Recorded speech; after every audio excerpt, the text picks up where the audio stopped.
I am students of promise. Each day is promising. Each school year is promising. My future is promising. But first, I must promise myself that I would do my best, settle for nothing less, as I respect others, my community, and myself. I am important, yes. I am smart, yes. I can achieve, yes. I am a student of promise. That's what's up, yes. You can keep it playing low. Because what I want to do now is create an atmosphere. I want to create a mood. I want to create a presence. I want to invite a sense of humility and calm in this room right now. Because what you are all seeing, as Ms. Erica said, is you're all witnessing living history. All of our history. When I say all of our history, doesn't matter what your hue is. Everybody know what a hue is? What's your hue? What's your hue? I heard somebody say it. Skin color. Your color doesn't matter. We're all one race. And all of our history is embodied in similar experiences. So I felt it was important to bring this element to this event. So I want to take a moment to introduce to you two individuals that every person in this room, you stand on their shoulders. Let me say it one more time. Everyone in this room, you stand on their shoulders. And you probably wonder, like, well, why are they in these chairs and we're in those chairs? I'm gonna ask somebody why they think that I brought these chairs from home, and these are lovely chairs Case has. Well, why do you think I might have just decided to bring these? Somebody raise their hand. I just want to see where my fingers are. When you raise your hand, I want you to stand so I can hear you. Please. They're more important. They're important. Okay. Someone else. Like royalty. I like that word. Like royalty. Well, both of you are dead on. You're spot on. Yes, sir. Know that that's your here, that's your present. That they're present. Absolutely. Absolutely. Because from That they're comfortable. that they're comfortable, that they're comfortable, that they have comfort. Because there's some discomfort that they're going to share with you. And it wasn't always this comfortable. So the least I could do in my humble gesture was to make sure, if nothing else, this day, they sat comfortably. So please give them a hand.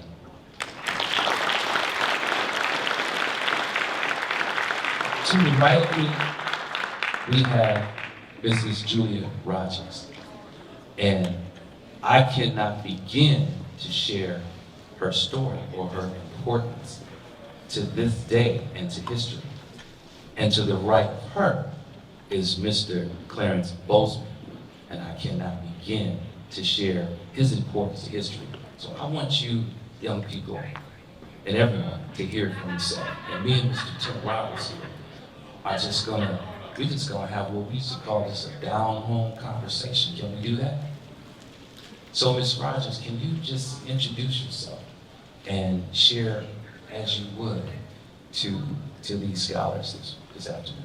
My name is Julia Bell Rogers. First And from where we were and everything, I was born in Marion, Alabama, which is like 20, maybe 10 miles or so from Selma, Alabama. And I was raised in Birmingham, Alabama. We were tired of different things that happened to us as children, not only children, but when we became teenagers and everything. There was no place for us to sit down and no restaurant we could go in. They had a little booth outside. They would hand it to you out that little booth. You were not allowed in the buildings. When they had the bar cart, when we broke the bar cart, I stopped riding the bus.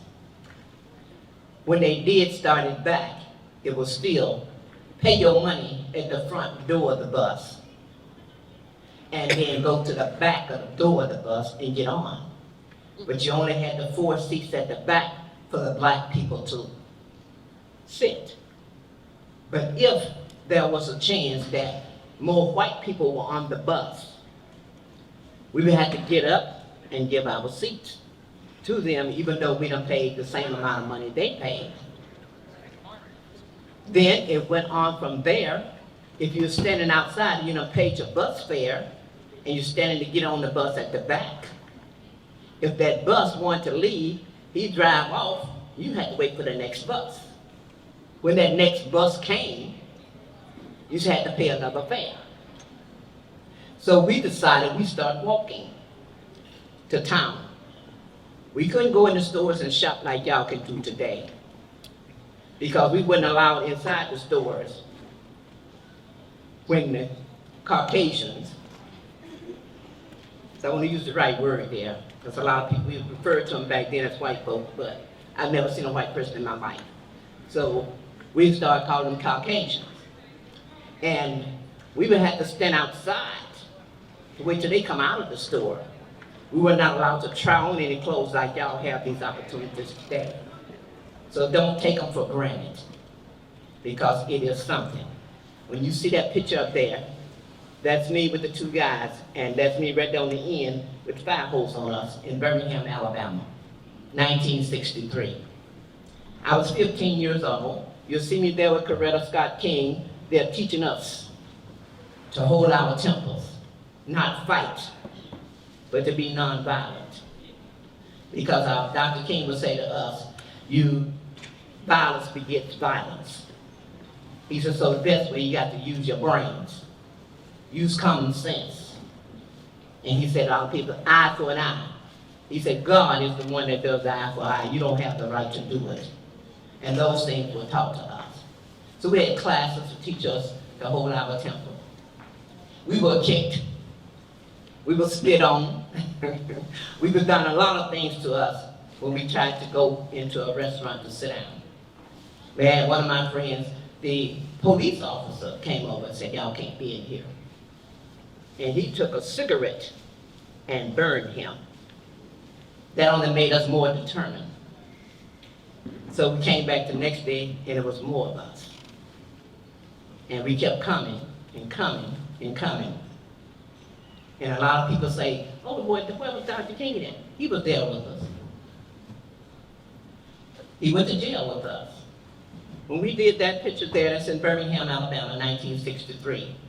And they decided that they wanted to put the fire hose on us and to stick the dogs on us. And when they did that, that still didn't stop us, because we were determined. We had our song, We Should Overcome. And then the other song was, I ain't gonna let nobody turn me around. And we kept on going. And I was 15 at that age. You see the circle on that picture up there, that's me on the front steps of the church that they bombed and killed the 4 girls. Because that's where we met with Dr. King at. And we did all of this because we were tired of being mistreated like we were not human. Even to the point when they took us to jail, they took us to the city jail, there was no room. They took us to juvenile because we were teenagers. No room. Then they took us back downtown to the county jail, where Bull Connor was over the police department. He the one ordered for the dogs and the water hose to be on us. They put us in cells. Sometimes they packed us in the cells like we didn't have room to even sit down. Couldn't sleep. One little toilet in there. And we all stood up because there was over 100 of us packed in a cell, jail cell. And we kept on singing. Dr. King said, stay as long as you can in jail so they don't have room for other people. So we stayed, and then one Sunday, the county jail, they came and brought us food. And I looked at the food and I said, I'm not eating this. And everybody said, why, Julia? I said, because I'm not a dog. They gave us Jazz dog food to say it was hash. I don't eat hash today because I had a dog myself at home. And I fed him hash, you know, the Jazz dog food. So I know this, and they had another dog food called Gravy Train. Maybe put the water on and make a little gravy for them. So I didn't do those things. So I stayed in jail for 2 weeks. I drank water. A lot of people say, you can't make it. I said, don't tell me that. That's because when I was taught in church, it says, you can do anything. Water, you can live without meat and bread. All you need is water. And I said, the Bible says, man should not live by bread alone, but by every word that proceeded out of the mouth of God. So I had that instilled in me as a child. And when I did that, I drank so much water when I walked, you could hear it flushing around in there. And the more I did it, then the rest of them joined in. Because they was looking to see was I gonna die. But I didn't die, so that improved the circulation in there of everybody drinking water. And we did this. So I was in jail for 2 weeks. My mother found out I was in jail, a little company. When she found out, I was marching.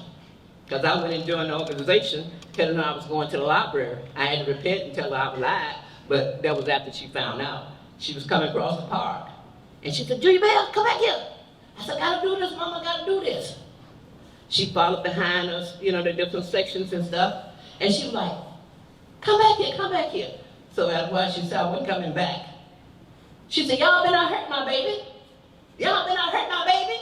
And she was the same when they put the water hose. Y'all been out hurt my baby? But when the dog said, woo, woo, woo, my mother said, you're on your own, baby. But she explained, when my dad came and she told him, he said, good, because he taught us. They both did, grandparents and all, would tell us the things that happened to the ones, our great-grandparents that was in slavery and stuff like this and how they were treated. And they would tell us, stand up for what you believe in. Don't let nobody sway you one way or the other. But you stand up and you do just what you say you're gonna do. So when my mother told my father when he got work, he said, well, good, she did what we told her to do, what we taught her to do. Respect people that respect you, but do what you have to do to earn that respect. Thank you so much. Please.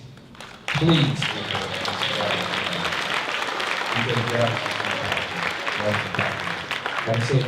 You are witnessing, you are listening to history. Mr. Bozeman,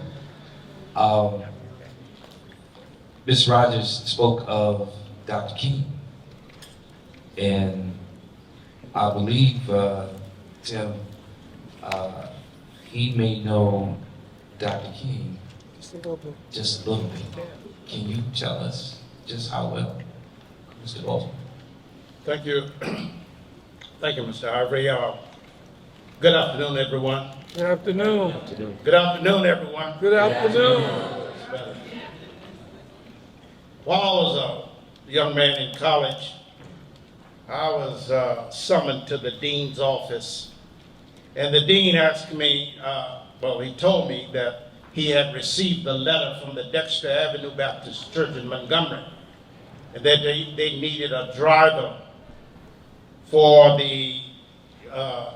to pick up the senior citizens and pick up students at Alabama State. And I was to return back to the church's parsonage and pick up Mrs. King. And she had 2 children at the time, Yolanda and Dexter. They both were born in Montgomery. So I proceeded that Sunday morning to go to the King's parsonage, the King's house. It was only about 2 blocks from our campus at Alabama State in Montgomery. And I rang the doorbell on that Sunday morning, and Dr. King came to the door. And I told him while I was there, I said, Dean Wesley had said that you had written a letter and that you needed a driver, and he sent me. So Dr. King invited me in and sat me down and interviewed me and asked me about my driving. Did I have a clean driving record? I said yes, and so forth. And what was I going to do when I finished Alabama State and so forth. But be that as it may, my first two passengers that I had taken to Sunday school that morning was Yolanda and Dexter. And then I went and picked up my passengers from Alabama State and in the community. And over the next 2 years, ladies and gentlemen, my driving experiences expanded, and I had a chance to drive Dr. King on speaking engagements after 11 o'clock services on Sunday. We would go to Hale County, Uniontown, Perry County, only about 60 miles from Montgomery, and he would preach again. I had the opportunity to drive Mrs. King from Montgomery to her hometown in Marion. And I was just telling Ms. Rogers, she and I had visited their home, and her father had a store. And he would give me little cans of potted meat and Vienna sausage when I would bring Mrs. King on that excursion to visit her parents. Sometimes, and Dr. King had instructed me never to drive Mrs. King after dark. And I had to stay overnight sometime in Marion and get a fresh start on Monday morning so that it would be daylight on Highway 80. And I had the privilege of driving her to Mobile, Alabama twice because she had a brother, August Scott Jr., who was hospitalized there, and we had a long conversation, and one of the times we were returning back to Montgomery and she was weary, and I asked her to tell me about the incident in which her house was bombed. And she looked away, and there was a slow drizzle of a rain. And I thought that I had asked her a very personal question, but she was gathering her strength to answer. And she told me that she was sitting in the sunroom. In the King parsonage, they had a glass sun on the front porch. It's a big glass window. She said she heard a thud on the front porch that night. And she said it was a strange sound. So she picked up she only had one child at the time, Yolanda. And she had a friend of ours who was visiting her at the time. They went to the back of the parsonage, or the back of the King's house. The moment that she closed the door, the bomb went off where they were sitting. And as she told me this story, tears was coming down out of her eyes because it was so dramatic. So one of the things that we have experienced, we still get shocks and we still understand and cry when we see episodes that Mrs. Rogers and I have experienced. I went back to Alabama State and we celebrated our 50th year college reunion. And all of us who had participated in the civil rights movement, the sit-ins in Montgomery, the sit-ins to go to the county courthouse, as we told this story, and this was 40 years or 50 years later, everybody sitting there had tears in their eyes because we still suffer from what we call a traumatic stress syndrome. We still think about it. And when we see episodes, we cry, we choke up because it has affected us. And ladies and gentlemen, racism and segregation and hatred will consume you to the point that you will have to sometimes just cry. Thank you. Please. Thank you for your contribution. I'm going to stand to the audience with the microphone, and I'm sure there's one scholar or two that has a question. And while I go into the audience, Mr. Roberts, I believe you as well have something in common with Dr. Martin Luther King Jr. Will you expound on that while I find a scholar that has a question for Mr. Bowles? Thanks again, Bob. Young people here, these two great icons, and it's been said before, I worked at a school called Martin Luther King. And so we all had to study and understand what happened with these type of people. And so I understand the people that are sitting here to my left and the great work that they do. I would, before Bob get to one of the young people, these were young people that transitioned the civil rights movement. They were 13, 14, 15, 16 years old in college. And there's some words that the icon here said in his vocabulary alone, has said he is college educated. So back then, they were college educated. And so those young people that you see there were very bright young people that did that. So if any one of you can just speak on the youth movement that happened during that time. We heard that Mom said, come back, but the young people are the ones who put us in the place that we are today. So either one. Well, when you've been treated like you're not human, and you think you know who you are, that's when you want to make a decision. Am I going to let them continue to treat me like I'm nothing or nobody? But I am a child of God. So I intend to let them know who I am without being violent. And when you can learn that and not think you're better than anybody else, but you know you got to have your own standards and you got to believe in yourself.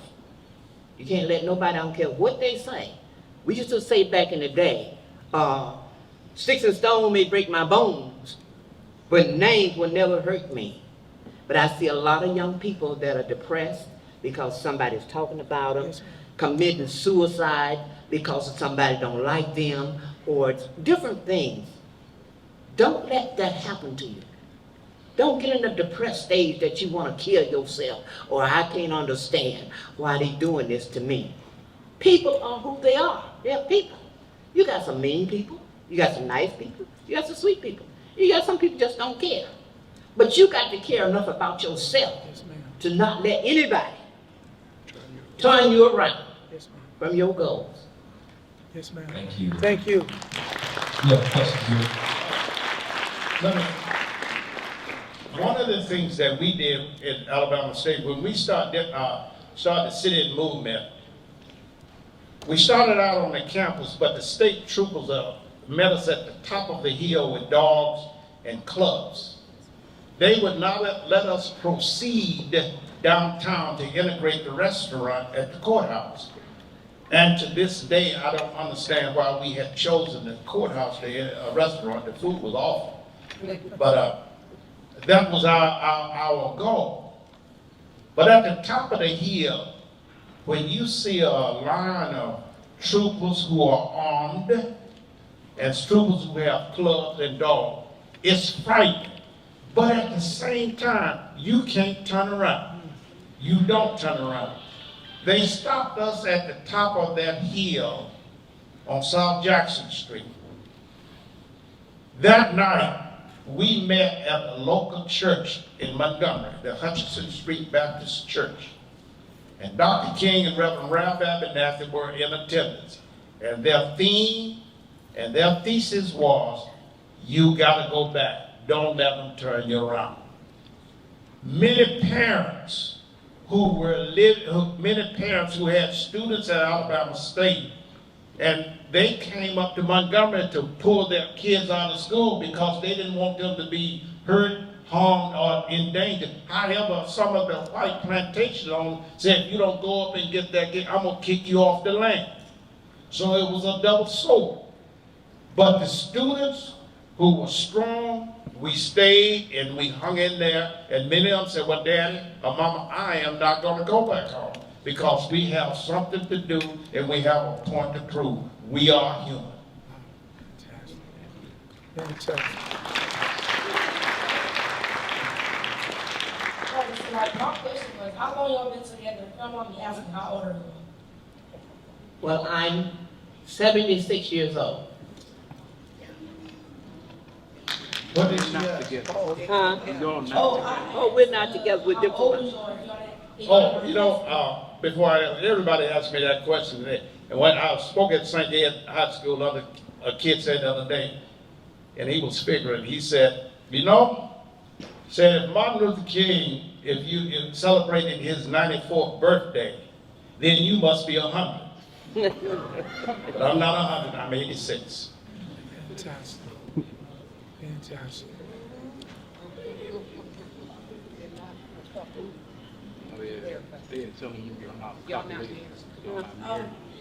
You guys still living out of there? A little louder there. You guys still living out of there? No, I've been living here in Cleveland. Well, first I lived in Connecticut when me and my husband got married and everything. We got married at the age of 18, both of us. And we're still married to each other 57 years. Fantastic.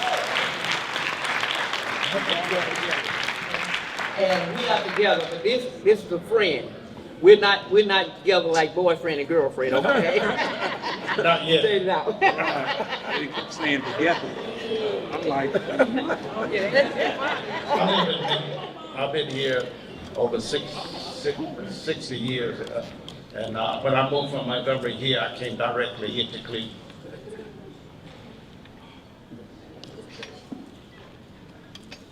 One question over here. Keep on. Hi, how are you? I wanted to ask, do y'all only speak or have y'all read any books or anything about y'all experiences?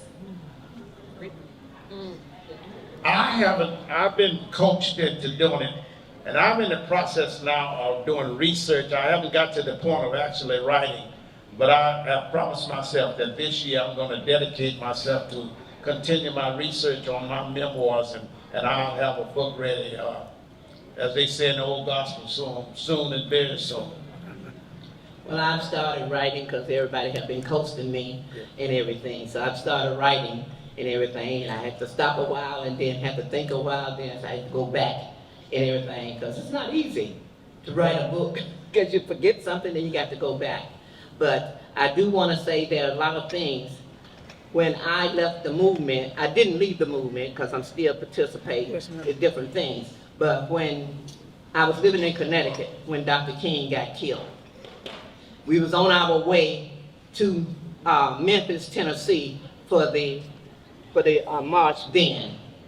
But when I got the message about him being killed in Nashville, in Memphis, Tennessee, we went there to support the garbage people. I want y'all to know this. See, because back then, there were no white people working on the garbage cans. There were no white people doing all these things. The Negroes did it, but they didn't have no place to stay. This one particular, I don't mean to take up your time, but this one person, he was on the garbage truck and it was thundering and lightning and storm. They wouldn't let him in the building where the white people was at, so he got sent out in the rain, storm. And he went and got into that garbage truck with lets up in the back, where they put the garbage in. And lightning struck that thing, and he was inside of it, and it crushed him to death. So that's why we were going to march, because they had not worked there, but they were not allowed in the building. So a lot of things changed, but there are a lot of things remain the same. This is what I spoke at a couple weeks ago. And I want you to know too, that Coretta Scott King was a person with all her own rights, okay? Do y'all know she went to Juilliard School? She was an opera singer. So nobody don't know things. The other thing I want to let you know, Samuel Jackson went to Morehouse College. When he found out Dr. King had been killed, he held everybody in the college hostage. What they had to do, they had to get in touch with Coretta to get her to talk him out so he didn't hurt nobody. But she made them promise her in writing that they would not kill him, they would not hurt him, let him go, because he was distraught because of Dr. King. So a lot of things they didn't put in books that you don't know. And a lot of things they're trying to take out of the books. That's why they have stopped teaching history, our history, in schools and everywhere else. Let me piggyback on what Ms. Rogers said. You know, you must read and study Black history. look at the biographies and the sacrifices that black people have made for you to be where you are today. But more than that, there's a conspiracy now to get black history out of the schools, especially in Florida and other places. But if you are well-read and you study and you ride on the back, you know about all of the historical icons, nobody can take anything out of your head that you put in there. So I want you to make a commitment that you will read at least 2 biographies of black people this year. Make that promise. And the other part of that is that when Dr. King came to Cleveland, I was living here then, and I heard him speak downtown, and he and I talked, and he invited me to a dinner over on Wayne Park with a couple of lawyers, and John Bustamante, and what's his name? Yeah, and all of them. But that's the last time I saw him before he was assassinated. And the terrible thing that happened to him in Memphis, I was teaching at Empire Junior High School, and that night around 6:52 p.m., and I heard that he had been killed, I pulled to the side and I just cried like a baby. Because not only had we lost a leader, a prophet, we had lost a person who was my friend. And I cried like a baby. Thank you for sharing that, Mr. Bozeman. Thank you for sharing that. We have one last question from this young man. Just tell your name and what school you're from. I'm Wally, and I'm from Indy Baker, and I would like to ask you, like, was there any, like, Caucasians that offended you during racism, and did he get, like shame from other Caucasians? Who was it good? Any Caucasian working with march with us here? Okay, when we marched, to be honest with you, there was not a white person in sight, okay? The only time they marched with us was in Selma, Alabama. And the only reason they did that then, because Dr. King wrote a letter to all the popes, the Catholic priests, every preacher, everywhere. And he said to them, and you supposed to be talking about people's souls and telling them how God loves you, and you won't even stand up for these young people that's doing. And the next thing we know, we was getting calls from the different priests and stuff in different places. And then they joined in. But other than that, when we marched, there was not, the only white people we saw was the one that was doing the punishment of us. The one other thing I want to let you know is this. While we were in jail, Bull Connor had us all expelled from school. Robert Kennedy was the Attorney General. He came to Alabama with the National Guard, came to the jail cells to see us. And he said, how you feeling? How you doing?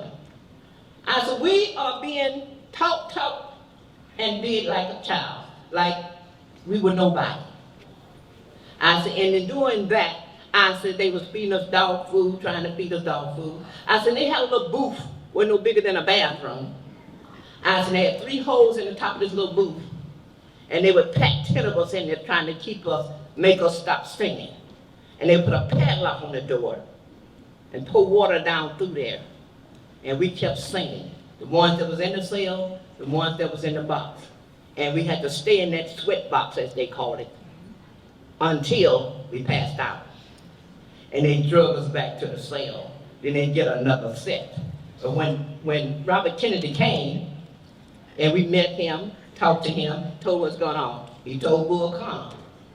He said, I'm going down here to Montgomery to Judge Gaylor, was his name at the time. He said, I'm going down here to Montgomery, and he's going to put these kids back in school, but nothing be happened against them, no nothing be held against them. He said, if you do, you won't be judged or anything else, even on the moon. He told Bull Connor, get these children out of this prison with these prisoners. And they took us down from there, took us to the fairground. and they was charging $2,500 for each one of us to get out of jail. They was trying to break us and trying to break the bank. This is why Dr. King asked us to stay. And finally, they got so tired to the point that they began to say, call the parents. Come and get them, come and get them, come and get them. Because they said we were driving them crazy. But you got to remember, so what every movie you see, is not everything in it. When you look at Selma, Jimmy Lee Jackson that was killed, that was my cousin on my mother's side of the family. He didn't get killed in Selma, okay? He got killed in Marion, Alabama, at a little juke joint. He wasn't a restaurant, really. It was where the teenagers hung out at and danced and stuff. Had a little jukebox on the little counter for the little hot dogs and hamburgers. His mother, it wasn't his grandfather, okay? Because that's what they got in the movie. His mother worked there. And they come in, and the sheriffs and all of them, and they said, nigga, didn't we tell you to close this place down? She said, I work here. They began to slap her around. Jimmy came in, because Jimmy was in the service. He came in on furlough. And he said, what are y'all doing? Don't hit my mother no more. So when they try to come through him, he whooped them. So what's the next thing they gonna do? They pull out their guns and they shot him. And then they put him in a police car and drove him to Selma and left him out on a gurney in the Selma hospital. And because that was white folks' hospital, Negroes couldn't go there. And he bled to death right there. So when you know your history, you read. If you don't know, start talking to some older people that were there and then. But they got us out, and we went on and finished school. We didn't have no problems. I would like everybody to stand up on their feet as loud as you can, clap in their hands, give your appreciation to our participants, for